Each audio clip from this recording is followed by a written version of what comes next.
Okay, welcome to the September 11th, 2018 Facilities Committee meeting of the Radnor Township School District.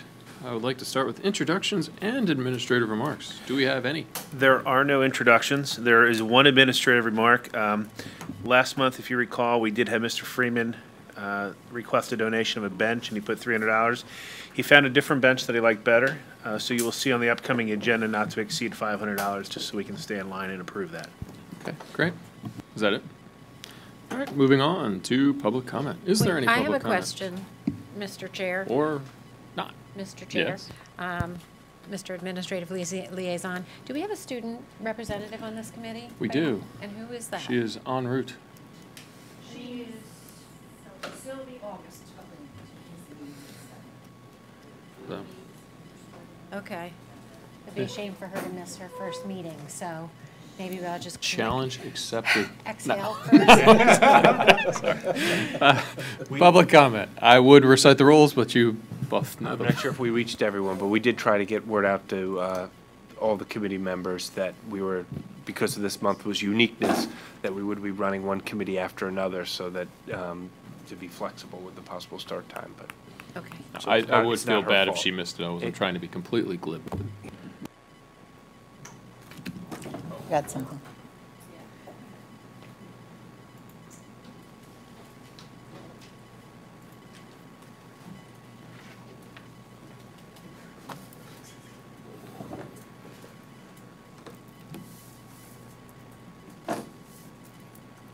Hi, Judy Sherry, Governor Circle, Town Square.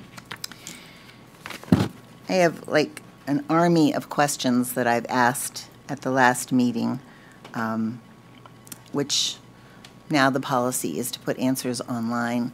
As I said at a prior meeting, I don't see why that is a better approach than just responding a lot of times and answering the questions and resolving them at the meeting. And if they're not worthwhile answering, saying, you know what, we're not interested in this question. It doesn't pertain to our district, and we aren't going to answer it. Because sometimes by clarifying something,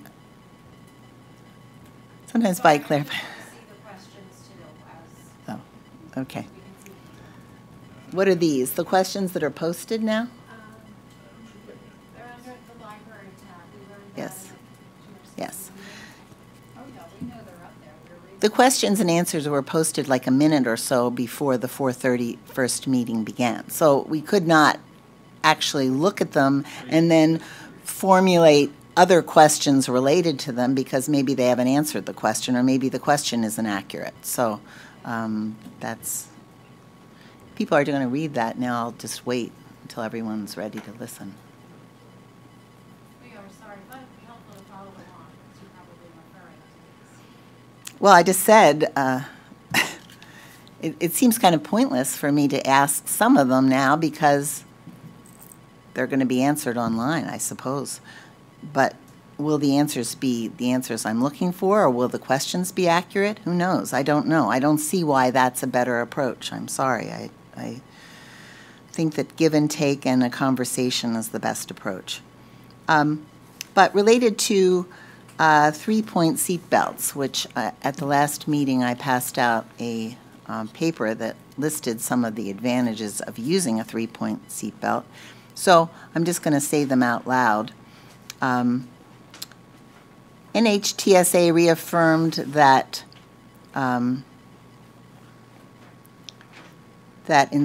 we would recommend that pupil transportation providers consider installing lap shoulder belts on large school buses because the enhancements that lap shoulder belts could make,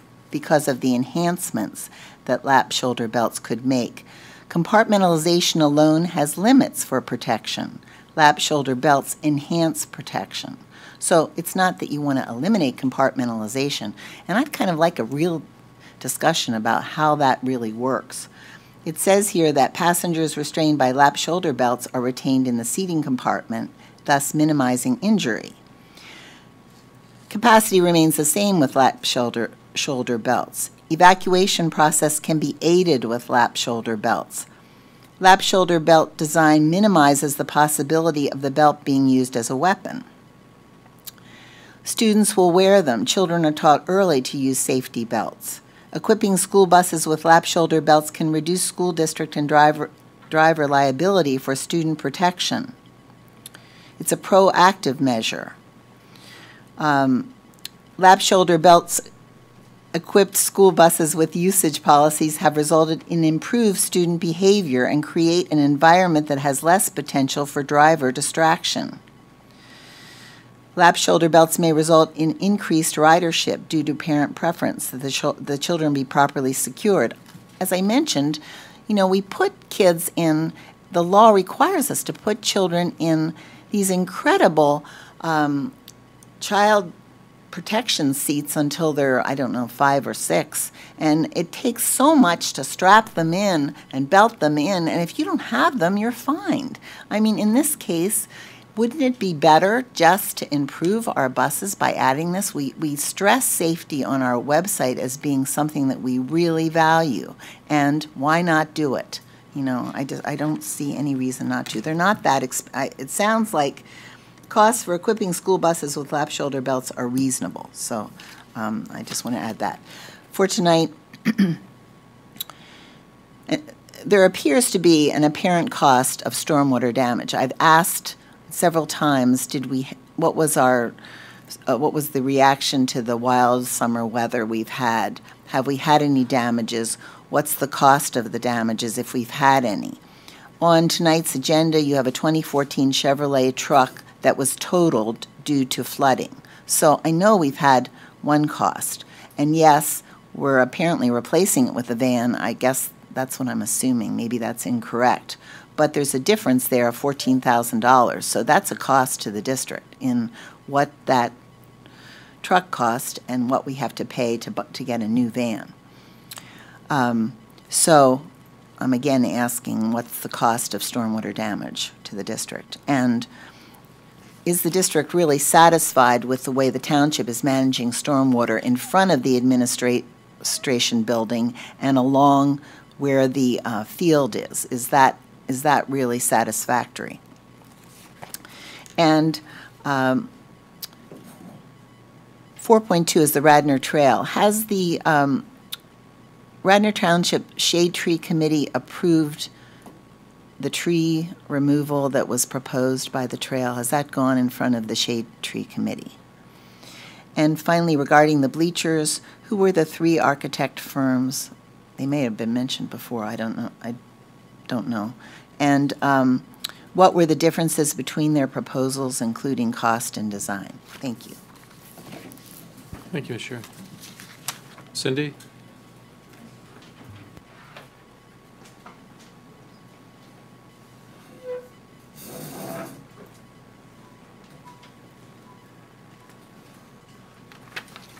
Good evening, Cindy Spurtle. Well, the one question, my first question was the one that was already answered, or asked rather, and that was the concern of the stormwater issues and were there any costs. And the first thing that caught my eye was the truck that Ms. Sherry mentioned.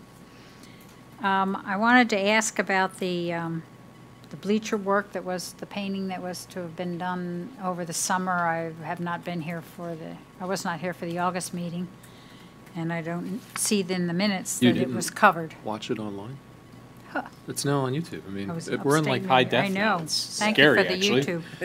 You now have to adjust our.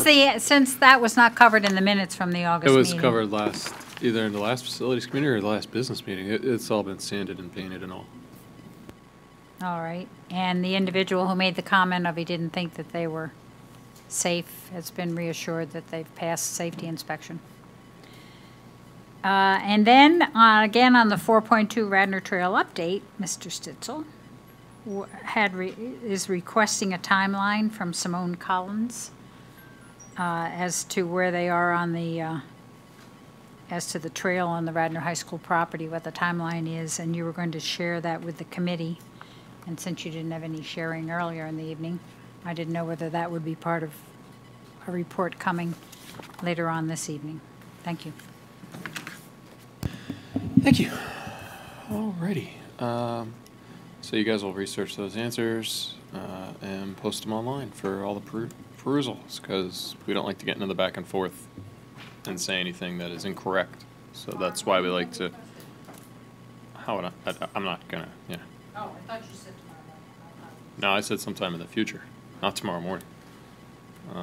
So we don't like to get into the back and forth. We announced this a long time ago, that we don't answer at the meetings because we don't like to get into a back and forth and say something that's wrong and then have to go back and correct it at some other point. So, moving on, 4.1, the board agenda action, oh, the minutes. Oh, right, there it is, the minutes. Anybody have a problem with the minutes? Approved.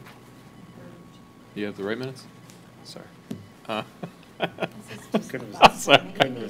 It's just, it's like a softball, that one. So to approve the minutes, the board agenda action items. Mr. Stitzel. So the action item will be the replacement of the Chevy van, even though it was called Truck Express, due to the flooding that happened down here. So you'll see that on the agenda items. We've received after our deductible $17,497. The new van fully equipped will be $31,537. Any questions for that? It's all covered by the insurance, right?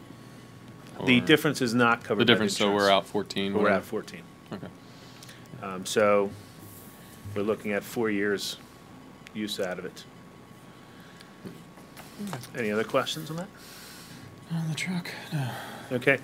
As far as the Radnor Trail 4.2, there were 2 attempts for the township and myself to meet, but unfortunately, we had to reschedule those 2 meetings. But we are rescheduled again for this Thursday. So I'll be asking those questions that we were asked last time that you wanted me to ask. And also, we'll try to get that timeline from them, and some other questions that were asked tonight we may be able to answer for our next meeting. Fabulous.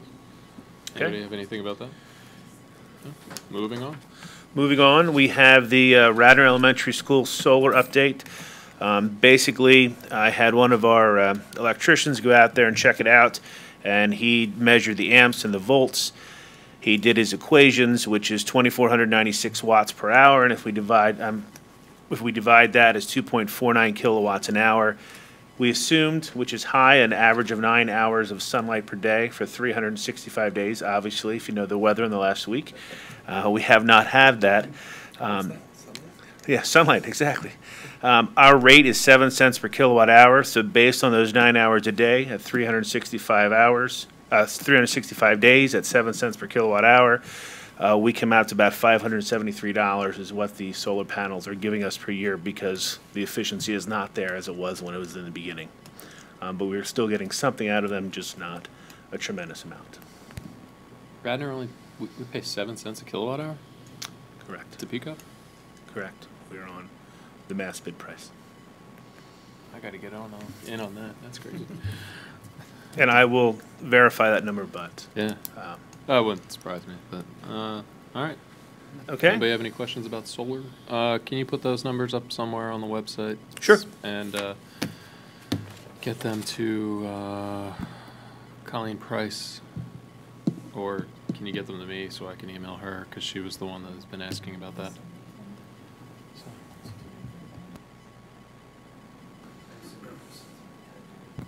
Can you just give us, we're both kind of new to the Oh, it facility was- universe. I know she came and made a Yeah. presentation, but can you just Basically, encapsulate- what it was is when Radnor Elementary was built, there were 60 solar panels that were placed up there. Previously, there was discussion on the facilities committee about the efficiency, is it worthwhile replacing them? And the question was, is how much are we really getting usage out of them? But as far as the continuation, we have not moved forward in any kind of talks with anyone regarding replacing or doing anything differently to the panels. So And it's that's just a the question by entirety a of it, committee yeah. member that wanted to know what the efficiency and how much we were getting off of them per year.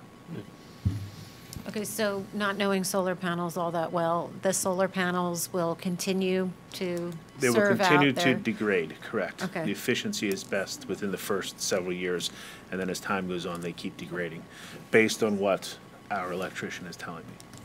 Okay, So that number will continue to decrease. okay. Thank you, Todd. Sure. No, that's great. Where are we at? 4.4? 4.4, the high school, there are 2 things on there. One is the auditorium projector, and one is the parking. We have a projector in our auditorium that projects up on that big screen. Just like any electronics, sometimes they decide to die. Ours is doing that. It will cost approximately $17,000 to replace. We have not budgeted for that, but we will be able to cover that through the high school budget and the operations budget. So just to let you know that we will be replacing that in the next several weeks. The second thing is parking. I brought that up last month just to let everybody know what we were kind of looking at regarding using the Radnor Elementary satellite lot as parking, additional parking and overflow for the high school. We looked into that additionally just to see if there was people parking there or if we were using it at times. I've gone up 2 or 3 times a week as I've been going to the high school wherever stopped by. Mr. Bechtold has done that as well. We do not see any ramifications with using that, so unless there's an objection from this committee, we will move forward and use that as a satellite lot for high school students. How many spots is it? I'm just curious. There's probably about 70 or so up there. Okay. Todd, is that a situation to address a particular bubble or just going forward? I mean, can you give us a little context on the issue with the parking at the high school? I think Mr. Bechtel would like to offer more parking around the area for our students, and that was a way in order to do that because not obviously every student can park. But those spots, from my understanding, will not be assigned to specific students. It will be on a first-come, first-served basis for that lot. I could just tell you, I mean, Amy, you could. I think your students are. Are you the student? Yes. Welcome. Come on in. Hi. I mean, when I went there was half the kids and not enough parking, and now there's twice as many kids and not enough parking, so it's good we can find more parking. And welcome to our student rep. This is our first meeting, right? Yes, I got a little lost trying to find the ground floor as opposed to the first floor. But Yeah, yeah. It's That's a rite test. of passage, every student does. That's a test. If you can find the building, you're on the committee. yeah. Do you want to give her, you want to introduce her? I'm sorry, I've already forgot. Yeah, would you like to introduce yourself? Push the green button there so we can all hear you, and or they can. Do I have hear to you. hold it down or? No, you're on. You're on. Oh, now push it. There you go. My name is Sylvia August. I'm a junior at Radnor. You're on the facility. Why did you want to be on facilities? Just I'm just interested in like seeing how the school board works, how the decisions that are made here affect the school and the district as a whole. fabulous. Well, good. welcome, and you know, Thank you. Welcome, Thanks for coming. happy to have you. And there is an agenda that was just Yeah, slid to that's- you. We're currently on item 4.4. Yep. So again, if there's no issues regarding that parking, I'll tell Mr. Bechtold and Mr. Thomas to move forward. have at it. And I'll go from there. All right, terrific. Item 4.5, that would be the Bleacher project. We talked about having Schrader Group as our vendor that will be helping us get through this initial facilities master plan phase. There was a posted timeline that we would be looking at. The district would be the administration would be recommending that they get approved at the September 25th meeting. Their cost is $15,500. They were the cheapest out of the 3 companies, and it was happened to be the one that when we interviewed, we chose as well. The interview committee was Mr. Bechtel, Mr. Fiel, Ms. Tico, and myself. She has some history with the building too, right? She does. She used to work with Gilbert, I believe. Gilbert, Don't yeah. quote me, but I believe it was Gilbert. Gilbert. And then she moved over to the Schrader Group. So she does have some history with that building. Great. Sounds good to me. You guys? Sounds good. And so that is it for our action agenda. Anyone have any new business? None? Public comment?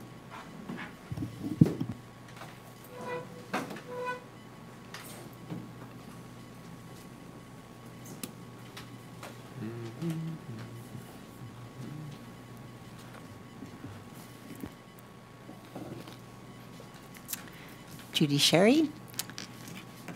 I'm still curious, I guess, as to why the effect of all this rain and all this flooding had or didn't have on the district. If there was no problem or no issue, then I think that's news that we all should celebrate, and that should be brought forward.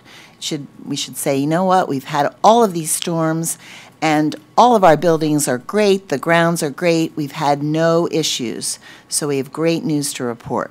Or if there are places that were problematic, those areas should be mentioned. It seems like it's been a huge township issue, and it's just surprising to me that the district hasn't really discussed it, except it came up kind of because we're replacing a truck that was affected by it. So I would like to encourage the board to have some kind of a report and update for the community so that we all know what happened as a result of all this flooding. Thank you.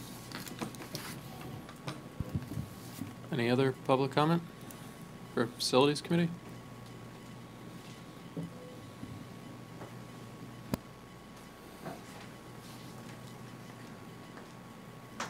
Is this on?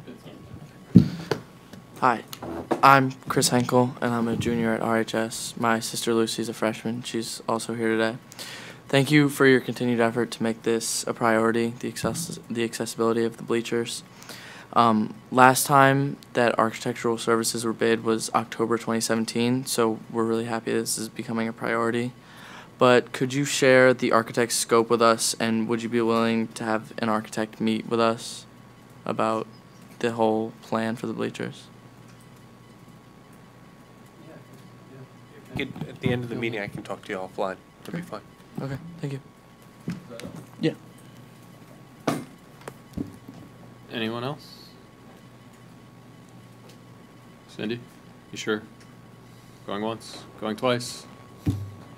No more public comment, and I guess that's it.